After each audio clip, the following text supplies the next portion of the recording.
என்னடா கையில் வந்து பார்த்தீங்கன்னா தட்டோடு இருக்குன்னு பார்க்குறீங்களா? இது வெறும் தட்டு மட்டும் இல்லை, உள்ளே வந்து மாங்காய் இருக்குதுங்க. ஸோ நாங்களும் வந்து பார்த்தீங்கன்னா வீட்டில் இருந்துட்டு என்னடா சாப்பிட்றது, ஏதாச்சும் ஸ்நாக்ஸ் இருந்தால் நல்லா இருக்குமேன்னு சொல்லிட்டு தான் பார்த்துட்டு இருந்தோம். இப்படிமா பார்த்துட்டு இருந்தோம். அப்போ வந்து பார்த்தீங்கன்னா மாங்காய் ஒன்று வந்து பார்த்தீங்கன்னா சும்மா இருந்துச்சு. சரி மாப்பிள்ளை தான் இருந்துட்டு பசியுதுன்னு சொல்லி சொன்னான். அது வந்து நானாக கட் பண்ணல, நானாக எதுவும் பண்ணல. இந்த வயசில் இவனா வந்து பார்த்தீங்கன்னா கட் பண்ணி, இவனா உப்பு மிளகுடி எல்லாம் போட்டு எல்லாமே ப்ரிப்ரேஷன் பண்ணி நம்ம கையில் கொண்டு வந்து கொடுத்தான். ஐ மீன் அவன் கொடுக்கல, நானாக பிடுங்கிட்டேன்.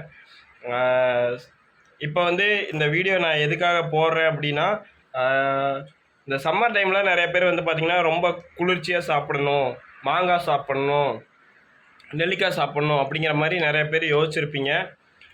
ஸோ அந்த மாதிரி வந்து பார்த்திங்கன்னா சாப்பிட்றத அவாய்ட் பண்ணிக்கோங்க.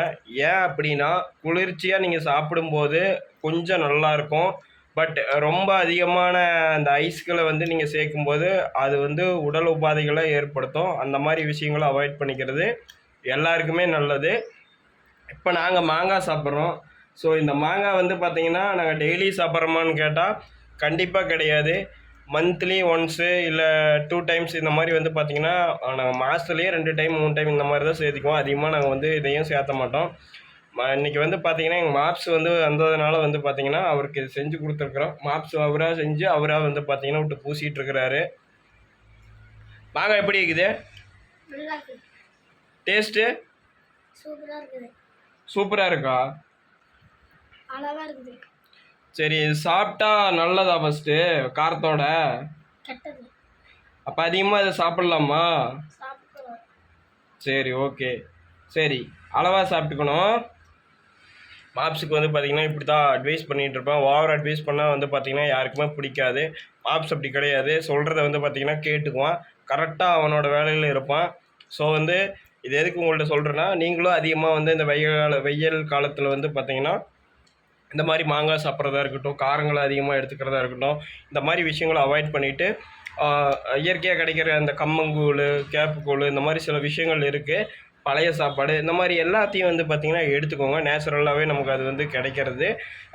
முடிஞ்ச அளவுக்கு அந்த மாதிரி ஐட்டங்களை எடுத்துக்கங்க. ஐஸ் போட்டு வர்றதை எதுவுமே மேக்ஸிமம் எடுக்க வேணாம். வீட்டில் இருக்கீங்க அப்படின்னா நீங்களே வந்து பார்த்திங்கன்னா 2 லெமனை போட்டு வந்து பார்த்திங்கன்னா ஜூஸ் போட்டு குடிங்க. அந்த மாதிரி விஷயங்கள் எடுத்துக்கங்க. தயவு செஞ்சு இந்த ஈவினிங் டைம் ஃபாஸ்ட் ஃபுட்டில் போய் சாப்பிட்றது, கடையில் போயிட்டு வந்து பார்த்திங்கன்னா ஐஸ் போட்டு அதிகமாக ஏதாச்சும் சேர்த்திக்கிறது, இந்த மாதிரி விஷயங்களை ரொம்ப அதிகமாக எடுத்துக்கணும். ஒரு லிமிட்டேஷன் வந்து பார்த்திங்கன்னா நீங்கள் உங்களுக்குள்ளேயே வச்சுக்கோங்க. ஸோ இதை சொல்ல தான் வந்து பார்த்திங்கன்னா இந்த வீடியோவை நான் எடுத்திருந்தேன். எனக்கும் வந்து பார்த்திங்கன்னா மாங்காயை பார்க்க வந்து பார்த்திங்கன்னா கொஞ்சம் டெம்டிங் ஆச்சு. ஸோ நானும் ஒரு பீஸ் எடுத்து சாப்பிட்டுக்கிறேன். பக்கா காம்பாவாக இருக்குது. என்ன நான் இவ்வளோ தூரம் அட்வைஸ் பண்ணிட்டு நானே மாங்காய் எடுத்து சாப்பிட்றேன். ஏன்னா ஆசை, டேஸ்ட்டு அது எல்லாமே வந்து பார்த்திங்கன்னா நம்மளை விடாது. ஸோ என்னையும் இல்லை, நானும் சாப்பிட்டேன். ஸோ முடிஞ்ச அளவுக்கு அந்த விஷயத்தை வந்து பார்த்திங்கன்னா ஃபாலோ பண்ணிங்க. நானும் வந்து உங்களோட ஃபாலோ பண்ணுறேன். ஸோ இந்த வீடியோ பிடிச்சிருந்தா மறக்காமல் நம்மளோட எம்ஆர் வேணு சேனலை வந்து பார்த்திங்கன்னா சப்ஸ்கிரைப் பண்ணிக்கோங்க. அப்போ தான் நான் போடுற வீடியோ உங்களுக்கு வந்து சேரும். நம்ம சேனலை ஃபாலோ பண்ணிக்கோங்க.